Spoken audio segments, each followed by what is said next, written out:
दो टाइप के स्टूडेंट होते हैं। एक जो बहुत तेज होते हैं, कभी भी घंटा निर्धारित नहीं करेगा कि आपका सिलेक्शन होगा या नहीं होगा। फिर बाद में पता चला यार कि अलग अलग टाइप के लोग होते ही हैं। तो दोस्तों, अगर आप भी यूपी पुलिस की तैयारी कर रहे हो तो आपके मन में एक क्वेश्चन जरूर आ रहा होगा कि कितने घंटे पढ़ा जाए तो सिलेक्शन हो जाएगा। और ये मैं गारंटी के साथ कहता हूँ, क्योंकि ये सबके मन में आता है। तो सबसे पहले ये जान लेने की जरूरत है कि घंटा कभी भी निर्धारित नहीं करता है कि आपका सिलेक्शन होगा या नहीं होगा। अब ये मैं बहुत डिटेल में आपको बताने जा रहा हूँ, आप लोग ध्यान से सुनिएगा। दो टाइप के स्टूडेंट होते हैं। एक जो बहुत तेज होते हैं, मतलब जिनका माइंड बहुत शार्प होता है, वो कोई भी चीज़ एक बार देखते हैं तो उनको समझ में आ जाता है। एक ऐसे टाइप के स्टूडेंट होते हैं जो कोई चीज़ पढ़ते हैं तब तक तो उन्हें याद रहता है, लेकिन थोड़ी देर बाद वो भूल जाते हैं। तो इसका मतलब ये नहीं है कि उनका सिलेक्शन नहीं होगा। आप हमेशा ये ध्यान दो कि कभी भी घंटा निर्धारित नहीं करेगा कि आपका सिलेक्शन होगा या नहीं होगा। तो सबसे पहले ये जान लेने की जरूरत है कि आप किस कैटेगरी में हैं। मैं खुद की बता दूं, मैं कोई चीज़ पढ़ता था तो 1 से 2 दिन बाद मैं भूल जाता था। तो मुझे लगता था यार कि कितना देर पढ़ूं तो ज़्यादा दिन तक हमें याद रहेगा।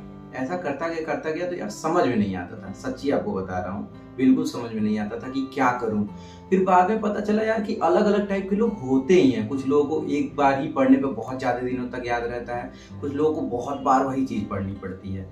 तो मुझे बहुत ज़्यादा देर तक पढ़ने की इस वजह से ज़रूरत पड़ती थी कि मैं चीज़ें भूल ना जाऊं। अगर आप भी चीज़ें भूल रहे हो तो आपको एक चीज़ को ज़्यादा दिनों तक प्रैक्टिस करना है। मतलब जैसे मान लीजिए अगर आप यूपी जीके पढ़ रहे हो और आज आप कोई एक चैप्टर रट्टा मार लिए। कोई तेज लड़का है जो उसी चीज को एक बार मान लेगा, शायद वो 2 महीने तक अगर रिवाइज नहीं करेगा तो उसको नहीं भूलेगा, लेकिन आपको 10 दिन बाद भूल जाता है।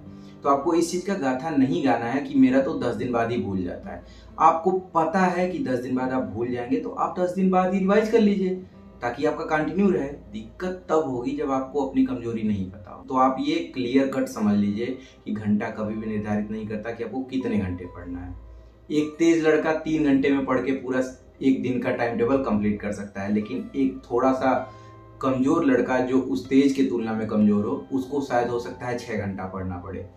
तो बस आपको एक बैलेंस शेड्यूल बना लेना है और पर डे ये देखना है कि कौन कौन सा सब्जेक्ट आपको पढ़ना है, वो सब्जेक्ट आप कितने भी देर में पूरी कर पा रहे हो, इससे मतलब नहीं है। अगर आप 5 घंटे में ही अपने पूरे शेड्यूल को कंप्लीट कर लेते हैं तो 5 घंटा ही काफ़ी है। अगर आपको 10 घंटे लगते हैं वो कंप्लीट करने में तो 10 घंटे ही काफ़ी हैं। मतलब आप क्लियर समझ लीजिए कि 5 घंटे में भी सिलेक्शन हो सकता है, 10 घंटे में भी सिलेक्शन हो सकता है। तो आपको सबसे पहले एक बढ़िया शेड्यूल बना लेना है। जैसे मैं आपको एग्जांपल के लिए बताना चाहूँगा, रीजनिंग को आपको रोज पढ़ना है। रीजनिंग एक ऐसा सब्जेक्ट है जो अगर 5 दिन भी गैप होगा प्रैक्टिस करने में तो आप 5 दिन बाद जब लगाएंगे तो आपको ऐसा लगेगा कि ये कहाँ से क्वेश्चन आ गया, ये तो लग ही नहीं रहा है। रीजनिंग ऐसा सब्जेक्ट है जिसमें आपका पेन हमेशा चलता रहना चाहिए, तभी आप एग्जाम में रीजनिंग सॉल्व कर पाओगे। तो रीजनिंग को तो आपको रोज रखना है। एक बार आप जब पूरा चैप्टर कंप्लीट कर लेंगे तो रोज रीजनिंग का प्रैक्टिस सेट सॉल्व करिए और कोशिश करिएगा कि चैप्टर वाइज ना सॉल्व करें। चैप्टर वाइज में ना आप बोर होने लगते हैं। जैसे एक ही टाइप के अगर आप 50 क्वेश्चन लगा रहे हैं तो मजा नहीं आता है।